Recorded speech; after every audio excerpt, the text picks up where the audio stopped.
ಬಹಳಷ್ಟು ಜನ ತಮ್ಮ ದೇಹ ತೂಕ ಕಡಿಮೆ ಆಗ್ಬೇಕು ಅಂತ ಪ್ರತಿನಿತ್ಯ ವಾಕಿಂಗ್ ಮಾಡ್ತಾ ಇರ್ತಾರೆ.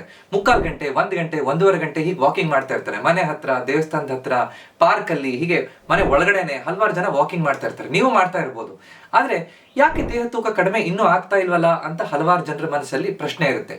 ವಾಕಿಂಗ್ ಅಷ್ಟೇ ಸಾಕಾಗೋದಿಲ್ಲ. ವಾಕಿಂಗ್ ಹೇಗ್ ಮಾಡ್ತೀವಿ ಅನ್ನೋದು ಬಹಳ ಮುಖ್ಯ. ವಾಕಿಂಗ್ ಎಷ್ಟು ಫಾಸ್ಟ್ ಆಗಿ ನಡಿತೀವಿ ಅಥವಾ ಎಷ್ಟು ಸರಿಯಾಗಿ ನಮ್ಮ ಹೃದಯದ ಬಡಿತ, ಹಾರ್ಟ್ ರೇಟ್ ಎಷ್ಟು ಹೋದಾಗ ಈ ವಾಕಿಂಗ್ ನಮಗೆ ಫ್ಯಾಟ್ ಬರ್ನ್ ಮಾಡ್ಲಿಕ್ಕೆ, ಅಂದ್ರೆ ಹೊಟ್ಟೆ ಬೊಜ್ಜನ್ನ ಕರಗಿಸ್ಲಿಕ್ಕೆ, ದೇಹ ತೂಕ ಕಡಿಮೆ ಮಾಡ್ಲಿಕ್ಕೆ ಅನುಕೂಲ ಆಗುತ್ತೆ, ಸಾಧ್ಯ ಆಗುತ್ತೆ. ಕೇವಲ ಒಂದು 30ರಿಂದ 40 ನಿಮಿಷ ಕರೆಕ್ಟ್ ಆಗಿ ವಾಕಿಂಗ್ ಮಾಡೋದ್ರಿಂದ ನಾವು ಹೊಟ್ಟೆ ಬೊಜ್ಜನ್ನ ಪ್ರತಿನಿತ್ಯ ಈ ತರ ಮಾಡೋದ್ರಿಂದ ಹೊಟ್ಟೆ ಬೊಜ್ಜನ್ನ ಕರಗಿಸ್ಲಿಕ್ಕೆ ಸಾಧ್ಯ. ಇದು ಹೇಗೆ, ಇದರ ವೈಜ್ಞಾನಿಕ ಹಿನ್ನೆಲೆ ಏನು, ಎಷ್ಟು ಫಾಸ್ಟ್ ಆಗಿ ವಾಕಿಂಗ್ ಮಾಡಬೇಕು, ಇವತ್ತು ನಾನು ನಿಮ್ಗೆ ಹೇಳ್ಕೊಡ್ತೀನಿ. ನಮಸ್ಕಾರ, ನಾನು ನಿಮ್ಮ orthopaedic surgeon doctor Kishan Bhagwat.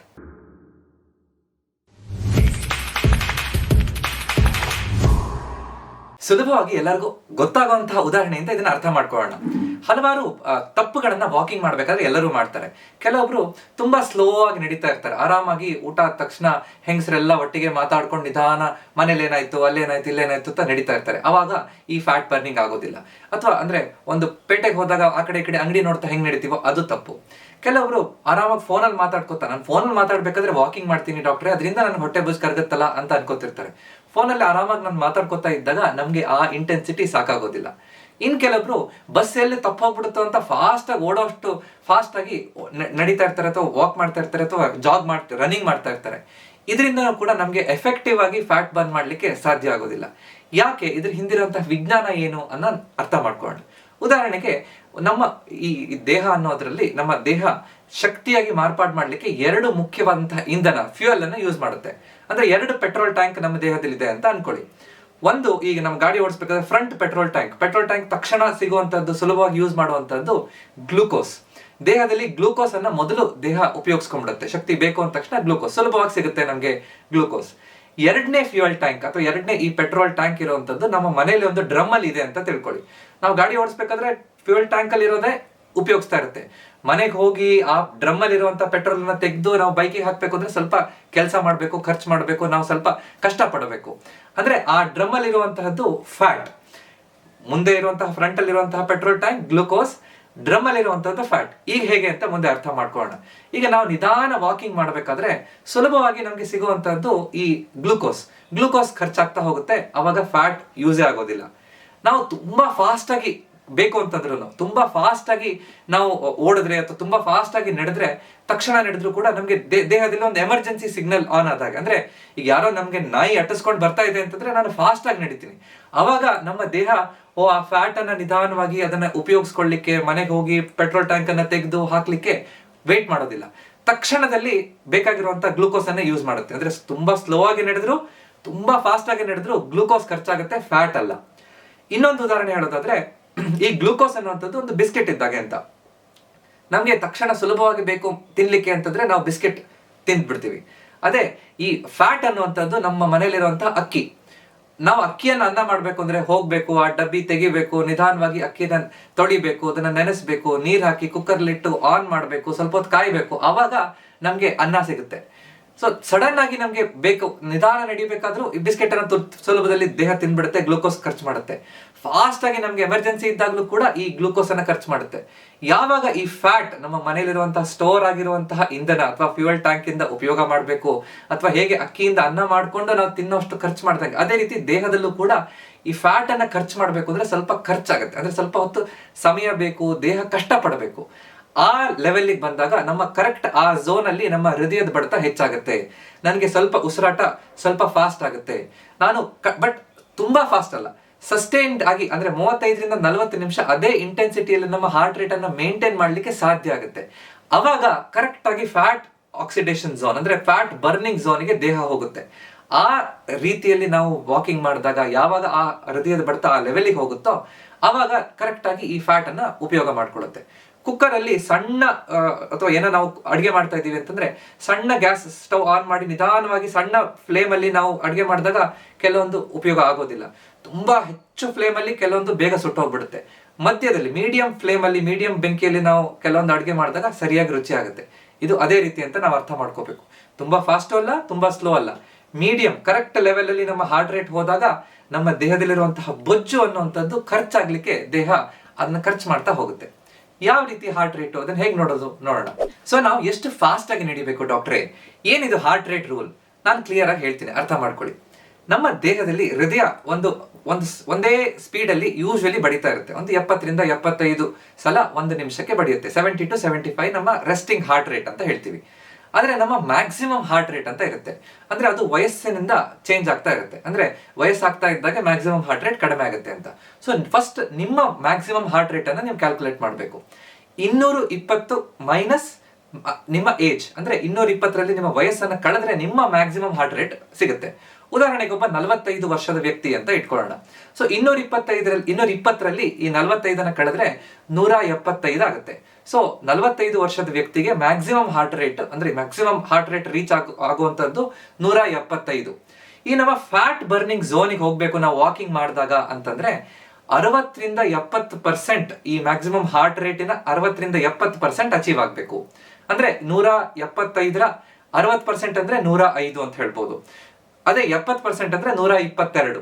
ಅಂದ್ರೆ ಈ ಮ್ಯಾಕ್ಸಿಮಮ್ ಹಾರ್ಟ್ ರೇಟಿನ 60ರಿಂದ 70% ರೀಚ್ ಆಗ್ಬೇಕು ಅಂದ್ರೆ ಒಬ್ಬ 45 ವರ್ಷದ ವ್ಯಕ್ತಿಗೆ 105ರಿಂದ 122 ಒಳಗಡೆ ಆ ಹಾರ್ಟ್ ರೇಟಿಗೆ ಬಂದ್ರೆ, ಆ ಹಾರ್ಟ್ ರೇಟ್ ಝೋನ್ ಅಲ್ಲಿ ನಮ್ಮ ಹೃದಯದ ಬಡಿತ ಆಗ್ತಾ ಇದ್ರೆ, ಆ ಸ್ಪೀಡ್ ಅಲ್ಲಿ ನಾವು ವಾಕಿಂಗ್ ಮಾಡಿದ್ರೆ ಕರೆಕ್ಟ್ ಆಗಿ ನಮ್ಮ ದೇಹದಲ್ಲಿರುವಂತಹ ಬೊಜ್ಜು ಕರಗಲಿಕ್ಕೆ ಅನುಕೂಲ ಆಗುತ್ತೆ. ಸೊ ಆ ಸ್ಪೀಡ್ ಅಲ್ಲಿ ನಾವು ನಡಿಬೇಕು.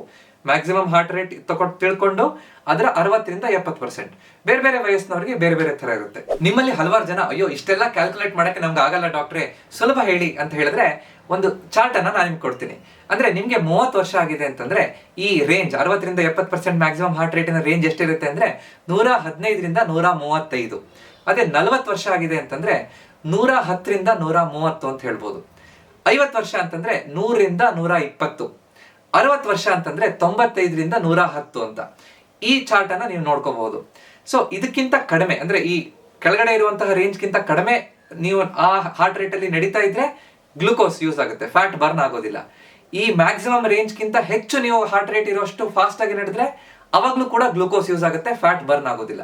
ಸೊ ಈ ಸ್ವೀಟ್ ಸ್ಪಾಟ್ ಅಂದ್ರೆ ಈ ಮಧ್ಯದ ಈ 60ರಿಂದ 70% ನಮ್ಮ ಮ್ಯಾಕ್ಸಿಮಮ್ ಹಾರ್ಟ್ ರೇಟಿನ ಲೆವೆಲ್ ಅಲ್ಲಿ ನಾವು ನಡೀತಾ ಇದ್ರೆ, ನಮ್ಮ ವಯಸ್ಸಿಗೆ ತಕ್ಕ ಹಾಗೆ ಆ ಸ್ಪೀಡ್ ಅಲ್ಲಿ ನಾವು ನಡೀತಾ ಇದ್ರೆ ಖಂಡಿತವಾಗಿ ಫ್ಯಾಟ್ ಬರ್ನ್ ಆಗ್ಲಿಕ್ಕೆ ಅದನ್ನ ಸಸ್ಟೈನ್ ಮಾಡ್ಬೇಕು. ಅಂದ್ರೆ 1 ನಿಮಿಷ 2 ನಿಮಿಷ ನಡೆದ್ರೆ ಫ್ಯಾಟ್ ಬರ್ನ್ ಆಗೋದಿಲ್ಲ. ಕುಕ್ಕರ್ ಅಲ್ಲಿ ಅನ್ನ ಆಗ್ಬೇಕಂದ್ರೆ 3ರಿಂದ 4 ಸೀಟಿ ಹೊಡಿಬೇಕು, ಅಷ್ಟು ಪೇಷನ್ಸ್ ಇರಬೇಕು. ಅದೇ ರೀತಿ ಪ್ರತಿದಿನ ನಾವು ಅದೇ ಹಾರ್ಟ್ ರೇಟ್ ಅಲ್ಲಿ ಒಂದು ಅಟ್ ಲೀಸ್ಟ್ 30ರಿಂದ 40 ನಿಮಿಷ ಆದ್ರೂ ನಡೆದ್ರೆ ನಮ್ಗೆ ಲಾಭ ಆಗುತ್ತೆ, ಹೊಟ್ಟೆ ಬೊಜ್ಜು ಕರೆಕ್ಟ್ ಬರುತ್ತೆ. ಅದೆಲ್ಲ ಓಕೆ ಡಾಕ್ಟ್ರೆ, ಆದ್ರೆ ನಮ್ಮ ಹೃದಯದ ಬಡಿತ ಹಾರ್ಟ್ ರೇಟ್ ಅನ್ನ ಹೇಗೆ ಲೆಕ್ಕ ಮಾಡೋದು, ನಾನು ಹೇಗೆ ಪ್ರಾಕ್ಟಿಕಲ್ ಆಗಿ ಮಾಡಕ್ಕಾಗುತ್ತೆ? ಎಲ್ಲರಿಗೂ ಅನುಕೂಲ ಆಗೋ ರೀತಿಯಲ್ಲಿ ನಾನು ಟಿಪ್ಸ್ ಅನ್ನ ಹೇಳ್ತೀನಿ. ಮೊದಲನೇದು, ಈ ಸ್ಮಾರ್ಟ್ ವಾಚ್ ಸಿಗುತ್ತೆ, ಅಥವಾ ಸ್ಮಾರ್ಟ್ ವಾಚ್ ಇಲ್ಲಾಂದ್ರೆ ಫಿಟ್ನೆಸ್ ಬ್ಯಾಂಡ್ಗಳು ಈಗ ಮಾರ್ಕೆಟ್ ಅಲ್ಲಿ ಬಹಳಷ್ಟು ಸಿಗುತ್ತೆ. ಅದನ್ನ ನಾವು ವಾಕಿಂಗ್ ಮಾಡ್ಬೇಕಾದ್ರೆ ಹಾಕೊಂಡ್ರೆ ಒಂದು ಬಟನ್ ಪ್ರೆಸ್ ಮಾಡಿದ್ರೆ ನನ್ನ ಹಾರ್ಟ್ ರೇಟ್ ಎಷ್ಟು ಅಂತ ತೋರಿಸುತ್ತೆ. ಸ್ವಲ್ಪ ಕಡಿಮೆ ಇದ್ರೆ ನಿಧಾನ ಸ್ವಲ್ಪ ಫಾಸ್ಟ್ ವಾಕ್ ಮಾಡಿದಾಗ ಆ ರೇಂಜ್ ಅಲ್ಲಿ ಇದ್ರೆ ಆಯ್ತು. ಅಥವಾ ತುಂಬಾ ಫಾಸ್ಟ್ ನಡೀತಿದ್ರೆ ಸ್ವಲ್ಪ ಸ್ಲೋ ನಡಿಬೇಕು, ಆವಾಗ ನಮ್ಗೆ ಕರೆಕ್ಟ್ ಗೊತ್ತಾಗುತ್ತೆ ಈ ರೇಂಜ್ ಅಲ್ಲಿ ನಾನು ಇದ್ದೀನಿ, ಸರಿ ಇದ್ದೀನಿ, ಕಂಟಿನ್ಯೂ ಮಾಡ್ಬೋದು ಅಂತ.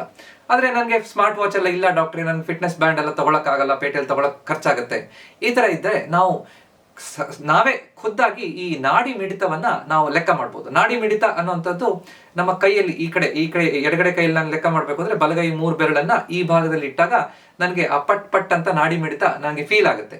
ಅದನ್ನ ನಾವು ಕೌಂಟ್ ಮಾಡಬೇಕು 15 ಸೆಕೆಂಡ್. ಅಂದ್ರೆ 8ರಿಂದ 10 ನಿಮಿಷ ನಡೆದ ತಕ್ಷಣ ಒಂದು 15 ಸೆಕೆಂಡ್ ನಿಂತ್ಕೊಂಡು ಅಥವಾ ಕೂತ್ಕೊಂಡು ನನ್ನ ನಾಡಿ ಮಿಡಿತವನ್ನ ನಾನು ಲೆಕ್ಕ ಮಾಡಬೇಕು. 15 ಸೆಕೆಂಡಿಗೆ ಇದು 28 ಇದೆ ಅಂತಂದ್ರೆ ನನ್ನ ನಾಡಿ ಮಿಡಿತ ನನ್ನ ಹೃದಯದ ಬಡಿತವನ್ನ ಅದು ಬಿಂಬಿಸುತ್ತೆ. ಎಷ್ಟಿದೆ ಹೃದಯದ ಬಡಿತ ಅಷ್ಟೇ ನಾಡಿ ಮಿಡಿತ ಇರುತ್ತೆ. ಸೊ 15 ಸೆಕೆಂಡಿಗೆ 28 ಇದೆ ಅಂತಂದ್ರೆ 60 ಸೆಕೆಂಡ್, 1 ನಿಮಿಷಕ್ಕೆ 112 ಇದೆ. ಪರವಾಗಿಲ್ಲ, ನಾನು ನಡೀತಾ ಇರೋ ಸ್ಪೀಡ್ ಸರಿ ಇದೆ ಅಂತ ಕಂಟಿನ್ಯೂ ಮಾಡ್ಕೊಂಡು ಹೋಗ್ಬೋದು. ಸೊ ನನಗೆ ಲೆಕ್ಕ ಎಲ್ಲ ಮಾಡಕ್ಕಾಗಲ್ಲ, ಇನ್ನೂ ಸುಲಭ ಹೇಳಿ ಅಂತಂದ್ರೆ ನಾವು ಟಾಕ್ ಟೆಸ್ಟ್ ಅಂತ ಹೇಳ್ತೀವಿ. ನಾವು ಆರಾಮಾಗಿ ಮಾತಾಡ್ಕೊಂಡು ನಡೀತಾ ಇದೀವಿ ಅಂತಂದ್ರೆ ತುಂಬಾ ಸ್ಲೋ ಆಯ್ತು. ನಾನಂದ್ರೆ ಆರಾಮಾಗಿ ಶಾಪಿಂಗ್ ಮಾಡ್ಕೊಂಡು ಎಲ್ಲರ ಜೊತೆ ಮಾತಾಡ್ಕೊಂಡು ಹೋದ್ರೆ ಅದು ಉಪಯೋಗ ಆಗೋದಿಲ್ಲ. ನನ್ಗೆ ಉಸಿರು ಕಟ್ತಾ ಇದೆ, ನಂಗೆ ನಡೆಯಕ್ ಆಗ್ತಾ ಇಲ್ಲ ಅಂತಂದ್ರೆ ನಾನೇನ್ ಬಸ್ಸು ತಪ್ಪೋಯ್ತು ಅಂತ ಓಡ್ತಾ ಇದ್ದೀನಿ, ತುಂಬಾ ಫಾಸ್ಟ್ ಆಯ್ತು. ನನಗೆ ಒಂದು 2ರಿಂದ 3 ಶಬ್ದ ಮಾತಾಡ್ಲಿಕ್ಕೆ ಆಗ್ಬೇಕು. ಅಂದ್ರೆ ನನ್ಗೆ ಇನ್ನೇನ್ ಬಸ್ ಮಿಸ್ ಆಗುತ್ತೆ ಅಂತ ನಾನು ಫಾಸ್ಟ್ ಆಗಿ ನಡೀತಾ ಇದ್ದೀನಿ, ಅದು ಕರೆಕ್ಟ್ ಸ್ಪೀಡ್ ಅಂತ ನಾವು ಅರ್ಥ ಮಾಡ್ಕೋಬೇಕು. ಅಂದ್ರೆ ಒಂದು 2ರಿಂದ 3 ಶಬ್ದ ಅಷ್ಟೇ ಮಾತಾಡಕ್ ಆಗ್ತಾ ಇದೆ, ಅವಾಗ ಅದು ಕರೆಕ್ಟ್ ಹಾರ್ಟ್ ರೇಟ್ ಅಂತ ನಾವು ಅಂದಾಜಲ್ಲಿ ಹೇಳ್ಬೋದು. ಟಾಕ್ ಟೆಸ್ಟ್ ಅಂತ. ಸೊ ಒಂದು ಸ್ಮಾರ್ಟ್ ವಾಚ್ ಅಥವಾ ಫಿಟ್ನೆಸ್ ಬ್ಯಾಂಡ್, 2ನೇದು ನಾವು ಮ್ಯಾನ್ಯುಯಲ್ ಆಗಿ ಪಲ್ಸ್ ಅನ್ನ ಕೌಂಟ್ ಮಾಡಿ, ನಾಡಿ ಮಿಡಿತವನ್ನ ಕೌಂಟ್ ಮಾಡಿ, 3ನೇದು ಟಾಕ್ ಟೆಸ್ಟ್. ಸೊ ಹೀಗೆ ನನಗೆ ಎಷ್ಟು ಹೃದಯದ ಬಡ್ತ ಇದೆ ಅಂತ ನಾನು ಅರ್ಥ ಮಾಡ್ಕೊಂಡು ಲೆಕ್ಕ ಮಾಡ್ಕೋಬಹುದು. ಇದು ಆ ಕರೆಕ್ಟ್ ಸ್ಪೀಡ್ ಅಲ್ಲಿ ನಡೆದ್ರೆ ಹೆಚ್ಚಿನವರಿಗೆ ನಾವು 1 ನಿಮಿಷದಲ್ಲಿ 100ರಿಂದ 120 ಹೆಜ್ಜೆಯನ್ನು ಇಡ್ಬೋದು. ಹಲವಾರು ಜನ ಮೊಬೈಲ್ ಅನ್ನು ಇಟ್ಕೊಂಡು ಎಷ್ಟು ಹೆಜ್ಜೆ ಆಯ್ತು ಅಂತ ಲೆಕ್ಕ ಮಾಡ್ಕೊಂಡು ಹೋಗೋರು ಇರ್ತಾರೆ, ಅಥವಾ ಸ್ಟೆಪ್ ಕೌಂಟ್ ಅನ್ನ ನೋಡ್ಕೊಂಡವ್ರು ಇರ್ತಾರೆ. ಅಂದ್ರೆ 1 ನಿಮಿಷದಲ್ಲಿ 120 ಹೆಜ್ಜೆ ಆ ಸ್ಪೀಡ್ ಅಲ್ಲಿ ನಡೀತಾ ಇದ್ರಿ ಅಂದ್ರೆ ಒಂದು 5ರಿಂದ 6 km/h ಸ್ಪೀಡ್ ಅಂತ ಹೇಳ್ಬೋದು. ಅದು ಈ ಫ್ಯಾಟ್ ಬರ್ನಿಂಗ್ ಝೋನ್ ಅಂತ ನಾವು ಅರ್ಥ ಮಾಡ್ಕೋಬಹುದು. ಆದ್ರೆ ಎಲ್ಲರೂ ಈ ತರ ನಡಿಬಹುದಾ? ನಾವು ಕರೆಕ್ಟ್ ಆಗಿ ಹುಷಾರಾಗಿರ್ಬೇಕು. ನಿಮ್ಗೆ ಹೃದಯ ಸಂಬಂಧಿ ತೊಂದರೆ ಇದ್ರೆ ನೀವು ಡಾಕ್ಟರ್ ಹತ್ರ ಕೇಳ್ಕೊಂಡು ನನ್ನ ಮ್ಯಾಕ್ಸಿಮಮ್ ಹಾರ್ಟ್ ರೇಟ್ ಎಷ್ಟು ಅಂತ ಅದನ್ನ ಕರೆಕ್ಟ್ ಅಡ್ಜಸ್ಟ್ ಮಾಡ್ಕೊಂಡು ಅದರ ತಕ್ಕ ಹಾಗೆ ಅದನ್ನ ರೀಕ್ಯಾಲ್ಕುಲೇಟ್ ಮಾಡಬೇಕು. ನನಗೆ ಮಂಡಿ ನೋವಿದೆ, ಸೊಂಟ ನೋವಿದೆ, ನನಗೆ ನೋವು ಬರ್ತಾ ಇದೆ ನಡಿಬೇಕಾದ್ರೆ ಈ ಸ್ಪೀಡಲ್ಲಿ ಅಂತಂದ್ರೆ ನೀವು ಡಾಕ್ಟರ್ ಹತ್ರ ಹೋಗಿ ಅದ್ರ ಕರೆಕ್ಟ್ ಆಗಿ ಟ್ರೀಟ್ಮೆಂಟ್ ತಗೊಂಡು ನಿಮ್ಗೆ ಎಷ್ಟು ಸ್ಪೀಡಲ್ಲಿ ನಡಿಬಹುದು ಅಂತ ಅರ್ಥ ಮಾಡ್ಕೋಬೇಕು. ನೀವು ಮಂಡಿ ನೋವು, ಸೊಂಟ ನೋವಿದ್ರೆ ನನಗೆ ಆ ಸ್ಪೀಡಲ್ಲಿ ನಡೆದ ತಕ್ಷಣ ಒಂದು 10 ನಿಮಿಷ ನೋವು ಬರ್ತಾ ಇದೆ ಅಂದ್ರೆ ಒಂದು ಸ್ವಲ್ಪ ಹೊತ್ತು ಕೂತ್ಕೋಬೇಕು, ಅಥವಾ ಸ್ಪೀಡನ್ನು ಸ್ವಲ್ಪ ಕಡಿಮೆ ಮಾಡ್ಬೋದು. ಆದ್ರೆ ಮತ್ತೆ ನಡೆಯುವಂತದ್ದು ಬಹಳ ಮುಖ್ಯ. ಯಾಕಂದ್ರೆ ಈ ಹೆಚ್ಚು ತೂಕ ಇರೋರಿಗೆ ಹೆಚ್ಚಿನವರಿಗೆ ಮಂಡಿ ನೋವು ಇರುತ್ತೆ, ಸೊಂಟ ನೋವು ಇರುತ್ತೆ, ಏನೋ ತೊಂದರೆ ಇರುತ್ತೆ. ನನಗೆ ಆಗಲ್ಲ ಡಾಕ್ಟ್ರೆ, ನನಗೆ ವಾಕಿಂಗ್ ಅಲ್ವೇ ಅಲ್ಲ ಅಂತ ಖಂಡಿತ ಅಲ್ಲ. ನಮ್ಗೆ ಎಲ್ಲಿ ಕೀಲ್ ನೋವು ಇದ್ರು ನಮ್ಮ ಆರೋಗ್ಯಕ್ಕೆ ವಾಕಿಂಗ್ ಅತ್ಯಂತ ಉಪಯುಕ್ತ ವ್ಯಾಯಾಮ. ಸೊ ಅದನ್ನ ಮಾಡೋದನ್ನ ನಿಲ್ಸಬಾರ್ದು, ಅದನ್ನ ಮಾಡಿಫೈ ಮಾಡ್ಕೊಂಡು ಮಾಡೋದನ್ನ ನಾವು ಕಲ್ತ್ಕೋಬೇಕು, ಅರ್ಥ ಮಾಡ್ಕೋಬೇಕು. ನನ್ಗೆ ಹಲವಾರು ಜನ ಕೇಳ್ತಾ ಇರ್ತಾರೆ, ಡಾಕ್ಟರ್ ಏನಿದೆ ನೀವು ತುಂಬಾ ಹೊಟ್ಟೆ ಬೊಜ್ಜಿನ ಬಗ್ಗೆ, ದೇಹ ತೂಕದ ಬಗ್ಗೆ ನೀವು ವಿಡಿಯೋಗಳು ಮಾಡ್ತಿದ್ದೀರಲ್ಲ ಯಾಕೆ ಅಂತ. ಅದರಲ್ಲೂ ಈ ವಾಕಿಂಗ್ ಯಾಕೆ ಕೆಲಸ ಮಾಡುತ್ತೆ, ಭಾರತ ದೇಶದವ್ರಿಗೆ ಯಾಕೆ ಬೇಕು ಅಂತ ನಾವು ಅರ್ಥ ಮಾಡ್ಕೋಬೇಕು. ಭಾರತ ದೇಶ ಈಗ ಒಬಿಸಿಟಿ ಕ್ಯಾಪಿಟಲ್ ಆಗ್ತಾ ಇದೆ. ಅಂದ್ರೆ ದೇಹದ ತೂಕ, ಅಧಿಕ ತೂಕ ಇರುವಂತಹದ್ದು 3 ಮುಖ್ಯ ಕಾರಣಗಳಿಂದ. ಒಂದು, ಇನ್ಸುಲಿನ್ ರೆಸಿಸ್ಟೆನ್ಸ್ ನಮ್ಮ ಭಾರತ ದೇಶದಲ್ಲಿ ಹೆಚ್ಚು. ಇನ್ಸುಲಿನ್ ಅನ್ನುವಂಥದ್ದು ಶುಗರ್ ಅನ್ನ ಯೂಸ್ ಮಾಡುತ್ತೆ, ಎಲ್ಲ ಕೋಶಗಳಿಗೆ ಕಳಿಸುತ್ತೆ. ಆದ್ರೆ ಇನ್ಸುಲಿನ್ ರೆಸಿಸ್ಟೆನ್ಸ್ ಹೆಚ್ಚಾದಾಗ ಸಕ್ಕರೆ ಅನ್ನುವಂಥದ್ದು ರಕ್ತದಲ್ಲೇ ಇರುತ್ತೆ, ಅದು ಹೊಟ್ಟೆ ಬೊಜ್ಜಾಗಿ ಮಾರ್ಪಾಡಾಗ್ತಾ ಹೋಗುತ್ತೆ. ಆವಾಗ ಡಯಾಬಿಟಿಸ್ ತೊಂದರೆ ಬಂದು ಹೆಚ್ಚಾಗುವಂತ ಪ್ರಾಬ್ಲಮ್ ಬರುವಂತ ಸಾಧ್ಯತೆ ಇರುತ್ತೆ. ಎರಡನೇದು, ಸೆಂಟ್ರಲ್ ಒಬಿಸಿಟಿ ಹೆಚ್ಚು ಭಾರತ ದೇಶದ. ಬೇರೆಯವ್ರಿಗೆ ನೋಡಿರ್ಬೋದು, ಬೇರೆ ದೇಶದವ್ರಿಗೂ ನಮ್ಮ ಭಾರತ ದೇಶದಲ್ಲಿ ಹೊಟ್ಟೆ ಬೊಜ್ಜು ಹೆಚ್ಚು ಕಾಣಿಸ್ಕೊಳ್ಳುವಂಥದ್ದು. ಸೊ ಅದಕ್ಕೆ ಹೊಟ್ಟೆ ಬೊಜ್ಜು ಇದ್ದ ತಕ್ಷಣ ಅದು ಹೊಟ್ಟೆ ಬೊಜ್ಜು ಅನ್ನುವಂಥದ್ದು ಕೇವಲ ನೋಡ್ಲಿಕ್ಕಷ್ಟೇ ಚೆನ್ನಾಗಿ ಕಾಣಲ್ಲ ಅನ್ನೋದಲ್ಲ. ಅದರಿಂದ BP ಕಾಯಿಲೆ ಬರೋದು, ಸಕ್ಕರೆ ಕಾಯಿಲೆ ಬರೋದು, ಹೃದಯ ಸಂಬಂಧಿ ಕಾಯಿಲೆ ಬರೋದು, ಈ ಫ್ಯಾಟಿ ಲಿವರ್ ತೊಂದರೆ ಬರೋದು, ಇದೆಲ್ಲ ತೊಂದರೆಗಳು ಈ ಹೊಟ್ಟೆ ಬೊಜ್ಜು ಹೆಚ್ಚಿದ್ದ ತಕ್ಷಣ ತೊಂದರೆಗಳು ಸ್ಟಾರ್ಟ್ ಆಗ್ಬಿಡುತ್ತೆ. ಸೊ ಅದರಿಂದ ನಾವು ಕರೆಕ್ಟ್ ಆಗಿ ಅದನ್ನ ಸರಿ ಮಾಡಿಸ್ಕೊಳ್ಳೋದು, ಹೊಟ್ಟೆ ಬೊಜ್ಜನ್ನ ಕರಗಿಸ್ಕೊಳ್ಳುವಂತಹದ್ದು ಬಹಳ ಮುಖ್ಯ. ಮೂರನೇದು, ನಮ್ಮ ಭಾರತ ದೇಶದಲ್ಲಿ ಮಸಲ್ ಮಾಸ್ ತುಂಬಾ ಕಡಿಮೆ. ನಾವು ಮಾಂಸಖಂಡಗಳನ್ನ ಗಟ್ಟಿಯಾಗಿ ಇಟ್ಕೊಳ್ಳೋದ್ರ ಬಗ್ಗೆ ನಾವು ಗಮನ ಕೊಡೋದೇ ಇಲ್ಲ. ಮಸಲ್ ಅನ್ನುವಂಥದ್ದು ಮೆಟಬಾಲಿಕಲಿ ಆಕ್ಟಿವ್, ನಾವು ತಿಂದಿರುವಂತಹ ಆಹಾರವನ್ನ ಕರೆಕ್ಟ್ ಆಗಿ ಶಕ್ತಿಯಾಗಿ ಅದನ್ನು ಉಪಯೋಗಿಸ್ತಾ ಇರುತ್ತೆ, ಗ್ಲೂಕೋಸ್ ಅನ್ನ ಉಪಯೋಗಿಸ್ತಾ ಇರುತ್ತೆ. ಅದಿಲ್ಲ ಅಂದ ತಕ್ಷಣ ಮತ್ತೆ ಹೊಟ್ಟೆ ಬೊಜ್ಜಾಗಿ ಮಾರ್ಪಾಡಾಗುತ್ತೆ, ತೊಂದರೆಗಳು ಉಂಟಾಗುತ್ತೆ.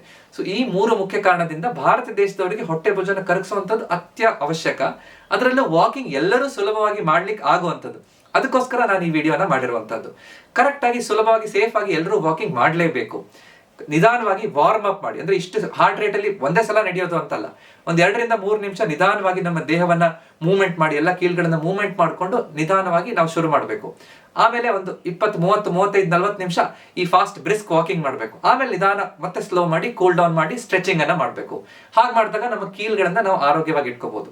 ಕರೆಕ್ಟ್ ಆಗಿ ವಾಕಿಂಗ್ ಮಾಡೋದ್ರಿಂದ ಹೊಟ್ಟೆ ಬೊಜ್ಜು ಕರಗುತ್ತೆ, ನಮ್ಮ ಹೃದಯಕ್ಕೆ ಒಳ್ಳೇದಾಗುತ್ತೆ, ನಮ್ಮ ಕೀಲ್ಗಳು ಚೆನ್ನಾಗಿರುತ್ತೆ, ನಮ್ಮ ಮಂಡಿ ನೋವು ಇದೆಲ್ಲ ಬರುವಂತ ತೊಂದರೆ ಲೇಟ್ ಆಗ್ತಾ ಹೋಗುತ್ತೆ. ಫ್ಯಾಟಿ ಲಿವರ್, ಈ ವಿಸರಲ್ ಫ್ಯಾಟ್ ಅನ್ನುವಂಥದ್ದು ಒಳಗಡೆ ನಮ್ಮ ಅಂಗಾಂಗಗಳನ್ನ ಆವರಿಸ್ಕೊಂಡು ಅದನ್ನ ಹಿಚ್ಚುತ್ತಾ ಇರುತ್ತೆ. ಸೊ ಅದನ್ನ ಕರೆಕ್ಟ್ ಮಾಡ್ಕೊಳ್ಳೋದ್ರಿಂದ, ಸರಿಪಡಿಸ್ಕೊಳ್ಳೋದ್ರಿಂದ, ಕಡಿಮೆ ಮಾಡ್ಕೊಳ್ಳೋದ್ರಿಂದ ನಮ್ಮ ಎಲ್ಲಾ ಅಂಗಾಂಗಗಳು ಖುಷಿಯಾಗಿರ್ಲಿಕ್ಕೆ, ನಮ್ಮ ಆರೋಗ್ಯ ಚೆನ್ನಾಗಿರ್ಲಿಕ್ಕೆ ಅನುಕೂಲ ಆಗುತ್ತೆ. ನಮ್ಮ ಹೆಲ್ತ್ ಟಿಪ್ಸ್ ವಾಟ್ಸ್ಆಪ್ ಗ್ರೂಪಿಗೆ ನೀವಿನ್ನೂ ಸೇರ್ಕೊಂಡಿಲ್ಲ ಅಂದ್ರೆ ದಯವಿಟ್ಟು ಸೇರ್ಕೊಳ್ಳಿ. ನಾನು ಪ್ರತಿದಿನ ಉಚಿತವಾಗಿ ಒಂದೊಂದು ಹೆಲ್ತ್ ಟಿಪ್ ಅನ್ನ ನಿಮ್ಮ ವಾಟ್ಸ್ಆಪ್ಗೆ ಕಳಿಸ್ತೀನಿ. ಸುಲಭವಾಗಿ ಒಂದು 10ರಿಂದ 15 ಸೆಕೆಂಡ್ ಅಲ್ಲಿ ಓದ್ಲಿಕ್ಕೆ ಆಗುವಂತದ್ದು, ಅನುಸರಿಸಲಿಕ್ಕೆ ಆಗುವಂತ ಸುಲಭ ಹೆಲ್ತ್ ಟಿಪ್ ಅನ್ನ ನಾನು ಪ್ರತಿದಿನ ಕೊಡ್ತಾ ಇರ್ತೀನಿ. ಸೊ ಈ ವಿಡಿಯೋ ನಿಮ್ಗೆ ಇಷ್ಟ ಆಯ್ತು, ನಿಮ್ಗೆ ಯೂಸ್ ಆಯ್ತು ಅಂತಂದ್ರೆ ದಯವಿಟ್ಟು ಎಸ್ ಅಂತ ಕಮೆಂಟ್ ಮಾಡಿ. ನನಗೆ ಇನ್ನಷ್ಟು ಇದೇ ರೀತಿಯಾದಂತಹ ವಿಡಿಯೋ ಮಾಡ್ಲಿಕ್ಕೆ ಉತ್ತೇಜನ ಸಿಗುತ್ತೆ. ನಿಮ್ಗೆ ವಿಡಿಯೋ ಇಷ್ಟ ಆಗಿದ್ರೆ ದಯವಿಟ್ಟು ಲೈಕ್ ಮಾಡೋದನ್ನು ಮರಿಬೇಡಿ. ಇದೇ ರೀತಿಯಾದಂತಹ ಹೆಚ್ಚಿನ ವಿಡಿಯೋ ನೋಡ್ಬೇಕು ಅಂದ್ರೆ ನೀವು ಸಬ್ಸ್ಕ್ರೈಬ್ ಆಗಿದ್ದೀರಾ ನೋಡ್ಕೊಳ್ಳಿ. ಆಗಿಲ್ಲ ಅಂದ್ರೆ ದಯವಿಟ್ಟು ಸಬ್ಸ್ಕ್ರೈಬ್ ಮಾಡಿ. ಯಾಕಂದ್ರೆ ನಮ್ಮ ಆರೋಗ್ಯ ನಮ್ಮ ಕೈಲಿದೆ, ಅದನ್ನು ಸರಿಯಾಗಿ ಇಟ್ಕೊಳ್ಳುವಂಥದ್ದು ನಮ್ಮ ಕರ್ತವ್ಯ. ನಮಸ್ಕಾರ.